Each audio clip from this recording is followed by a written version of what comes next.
വിശേഷമൊഴിയാതെ മാർപ്പാപ്പയും പറഞ്ഞു തീരാതെ തറയിൽ പിതാവും. നമുക്കറിയാം, പുതിയ മാർപ്പാപ്പയുടെ വിശേഷങ്ങൾ ഇനിയും അവസാനിച്ചിട്ടില്ല.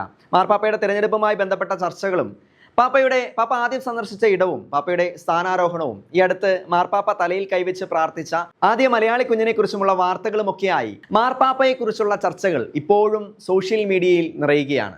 ആരാലും അറിയപ്പെടാതെ, ആരാലും ചർച്ച ചെയ്യപ്പെടാതെ ദൈവം പൊതിഞ്ഞു സൂക്ഷിച്ച ഒരു വ്യക്തി. അദ്ദേഹം ആഗോള കത്തോലിക്ക സഭയുടെ തലവൻ സ്ഥാനത്തേക്ക് വരുന്നു. കഴിഞ്ഞ ദിവസം ചങ്ങനാശ്ശേരി അതിരൂപത ആർച്ച് ബിഷപ്പ് മാർ തോമസ് തറയിൽ അദ്ദേഹം മാർപ്പാപ്പയ്ക്ക് നൽകിയ ഒരു വിശേഷണമുണ്ട്. പരിശുദ്ധാത്മാവ് പാത്തുവെച്ച് സൂക്ഷിച്ച ലയോ പാപ്പ എന്നായിരുന്നു അദ്ദേഹം പറഞ്ഞത്. അങ്ങനെയാണ് സഭയിൽ ഓരോ കാലഘട്ടത്തിലും തെരഞ്ഞെടുപ്പുകൾ നടന്നിട്ടുള്ളത്. ഈ കാലത്തും അത് തന്നെ തുടരുന്നു.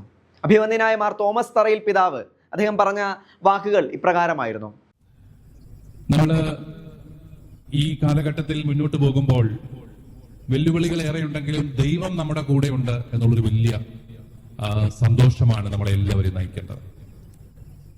ഈ കഴിഞ്ഞ ആഴ്ച നമ്മൾ കണ്ടു, ലോകം മുഴുവൻ ക്യാമറ കണ്ണുകളുമായിട്ട് വത്തിക്കാനിലെ സിസ്റ്റൈൻ ചാപ്പലിന്റെ മുകളിലുള്ള പുകക്കുഴലിലേക്ക് നോക്കിയിരുന്നപ്പോൾ ലോകത്തിൻ്റെതായ രീതിയിൽ പല പ്രവചനങ്ങളും നടത്തി. ഇന്നയാള് ആകാൻ പോകുന്നു, ഇന്ന ആൾക്കാർ ആകാൻ പോകുന്നു. ലോകത്തിന്റെ രീതികളെ എല്ലാം മാറ്റിക്കൊണ്ട് എവിടെയോ പരിശുദ്ധാത്മാവ് പാത്തുവെച്ച് സൂക്ഷിച്ച അഭിവന്യ ലയോ 14 പാപ്പയെ നമുക്ക് തന്നുകൊണ്ട് ലോകത്തിന് ലഭിക്കുന്ന വളരെ കൃത്യമായ ഒരു സന്ദേശം: ഈ സഭ ഇന്നും പരിശുദ്ധാത്മാവിനാൽ നയിക്കപ്പെടുന്നു എന്നാണ്.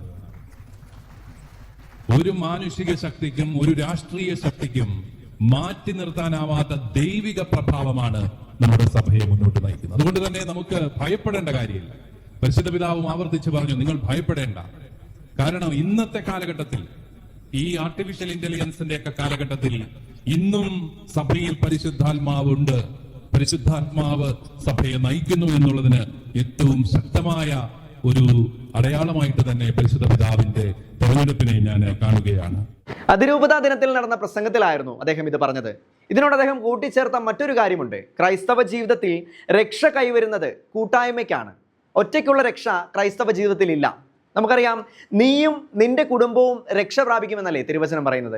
അതുപോലെ പരിശുദ്ധ പിതാവിനോടുള്ള ബഹുമാനത്തോടെ സഭയോട് വിധേയപ്പെട്ട് മുന്നോട്ട് പോവുക എന്നതാണ് എക്കാലത്തെയും നിലപാടെന്നും സഭയുണ്ടെങ്കിലേ രൂപതയുള്ളൂ എന്നും അദ്ദേഹം പറഞ്ഞു വെക്കുന്നു.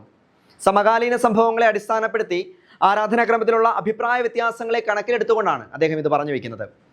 ഒറ്റയ്ക്ക് ഉള്ള ഒരു രക്ഷ നമ്മുടെ ക്രൈസ്തവ വിശ്വാസത്തിലില്ല. നമ്മൾ ഒരു കൂട്ടായ്മയായിട്ടാണ്. അതുകൊണ്ടാണ് നടപടി പുസ്തകം 2-ാമത്തെ അധ്യായത്തിൽ വളരെ വ്യക്തമായിട്ട് പറയുന്നുണ്ട്, വിശ്വസിച്ചവരെല്ലാം ഒരു ഒറ്റ സമൂഹമായി മാറി. പരിശുദ്ധാത്മാവ് പന്തക്കോസ്താ തിരുനാളിൽ വന്ന് ആദ്യം സംഭവിക്കുന്നത് ഒരു സമൂഹം അവിടെ രൂപപ്പെട്ടു. കുറെ വ്യക്തികളെ ഈശോ സ്വാധീനിച്ചെന്നല്ല പറയുന്നത്, ഒറ്റ സമൂഹമായി അവർ മാറുകയാണ്. ഇതാണ് സഭയുടെ അടിസ്ഥാന ഭാവം. നമ്മൾ ആരും ഒറ്റയ്ക്കൊറ്റയ്ക്ക് പ്രവർത്തിക്കേണ്ടവരോ ഒറ്റയ്ക്ക് വളരേണ്ടവരോ അല്ല, മറിച്ച് ഒറ്റ സമൂഹമായി മാറേണ്ടവരാണ്. അത് തന്നെ കാരണം നമ്മൾ ബൈബിളിൽ നമുക്കായിട്ട് വെളിപ്പെട്ട് കിട്ടിയ ആ ദൈവത്തിന്റെ ചിത്രം എന്താണ്? മനുഷ്യനെ സൃഷ്ടിച്ചിട്ട് മനുഷ്യന്റെ കൂടെ നടക്കാൻ ആഗ്രഹിച്ച ദൈവം. ദൈവത്തിന് വേണമെങ്കിൽ ഒറ്റയ്ക്ക് ഇതെല്ലാം ചെയ്യാം, നമ്മുടെ ആരുടെയും സഹകരണം വേണ്ട. പക്ഷെ അവിടുന്ന് എപ്പോഴും മനുഷ്യനെ സഹകാരിയാക്കാൻ ആഗ്രഹിച്ചു. എന്നിട്ട് അവന്റെ കൂടെ നടക്കാനായിട്ട് ആഗ്രഹിച്ചു. നമ്മുടെയും കൂടെ ദൈവമുണ്ട് എന്ന് വിശ്വസിക്കലാണ് ഏറ്റവും പ്രധാനം. നമ്മൾ കേവലം ഒരു മാനുഷിക കൂട്ടായ്മയല്ല, ദൈവത്തിന്റെ ശക്തിയുള്ള കൂട്ടായ്മയാണ്. 12 പേരിൽ നിന്ന് 160 കോടിയിലേക്ക് ഇത് വളർന്നെങ്കിൽ അത് ആളെണ്ണം കൂടിയത് കൊണ്ടൊന്നുമല്ല സഭ വളർന്നത്. അതുകൊണ്ട് തന്നെ ആളെണ്ണം കുറഞ്ഞാലും നമ്മളാരും ഭയപ്പെടേണ്ട കാര്യമില്ല. ദൈവം കൂടെ ഉണ്ട് എന്ന് ഉറപ്പാക്കിയാൽ മാത്രം മതി. അബ്രാഹത്തെ തിരഞ്ഞെടുത്തിട്ട് കർത്താവ് പറഞ്ഞത്, നിന്നെ ഞാൻ രക്ഷിക്കാമെന്നല്ലോ, നിന്നെ ഞാൻ ഒരു ജനതയാക്കുമെന്നാണ്. മൂശയോട് കർത്താവ് പറഞ്ഞത് എന്താണ്? നീ ചെന്ന് ഇസ്രായേലിനോട് പറ, ഞാൻ അവരുടെ ദൈവവും അവർ എന്റെ ജനവുമാണ്. ഈ കൂട്ടായ്മയുടെ സന്ദേശം വചനത്തിൽ മുഴുവൻ നമുക്ക് കാണാനായിട്ട് സാധിക്കും. ഈശോയ്ക്ക് തന്നെ വേണമെങ്കിൽ ഈ മനുഷ്യകുലത്തെ രക്ഷിക്കാമായിരുന്നു. അവിടുന്ന് 12 പേരെ തെരഞ്ഞെടുക്കുകയാണ്.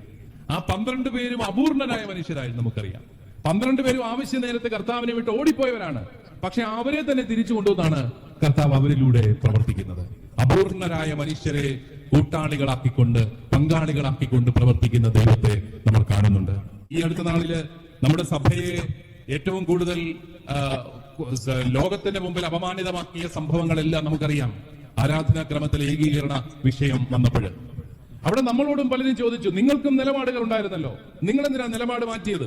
നിങ്ങൾക്കും തെരുവിലിറങ്ങാൻ വയ്യായിരുന്നോ? നിങ്ങളുടെ വൈദികർക്കും തെരുവിലിറങ്ങി മുദ്രാവാക്യം വിളിക്കാൻ വയ്യായിരുന്നോ?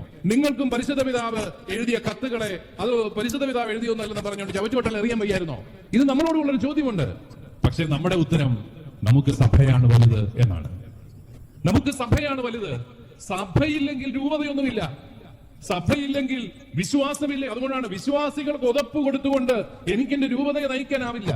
അത് വളരെ തെറ്റായ ഒരു ധാരണയാണ്.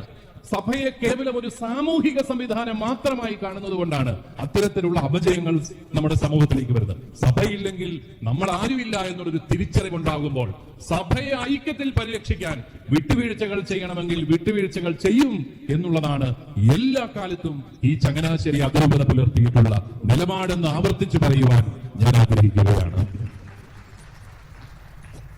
അത് ത്യാഗങ്ങൾ സഹിച്ചുകൊണ്ട് തന്നെ നമ്മൾ ത്യാഗപൂർവ്വം എടുത്ത ചില നിലപാടുകൾ തന്നെയാണത്. നമ്മൾ വലിയ സന്തോഷപൂർവ്വം എടുത്ത തീരുമാനങ്ങളൊന്നുമല്ല. പക്ഷേ നമുക്കതിന്റെ നന്മ ദൈവം തരുന്നു. നമ്മുടെയൊക്കെ വിധേയപ്പെട്ട രൂപതകളിലെല്ലാം വലിയ സമാധാനമുണ്ട്. സഭയ്ക്ക് വിധേയപ്പെട്ട എല്ലാ സമൂഹങ്ങളിലും വലിയ സമാധാനമുണ്ട്.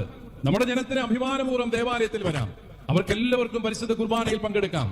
അതാണ് സമാധാനമാണ് ഈ അനുസരണത്തിന്റെ ഒരു വലിയ കൃപ എന്ന് പറയുന്നത്. അനുസരണം ഒരിക്കലും അടിമത്തമല്ല, അത് വലിയൊരു നന്മയാണ് എന്നുള്ള തിരിച്ചറിവ്. അപരന്റെ വളർച്ച ക്രൈസ്തവന് ഒരിക്കലും ഭീഷണിയല്ല. അതിന് വ്യക്തമായ ഒരു കാരണം കൂടി പിതാവ് പറഞ്ഞു വെക്കുന്നുണ്ട്. മതസൗഹാർദ്ദം എന്ന് പറയുന്നത് നമ്മുടെ സമൂഹത്തിന്റെ ഏറ്റവും പ്രധാനപ്പെട്ട ഒരു കാര്യമാണെങ്കിൽ അതും അതിന് വിരുദ്ധമായിട്ടുള്ള നിലപാടുകൾ ഉണ്ടാകുമ്പോഴും നമ്മൾ ജാഗ്രതയോടുകൂടി തന്നെ ഇരിക്കണം എന്നുള്ളതാണ്.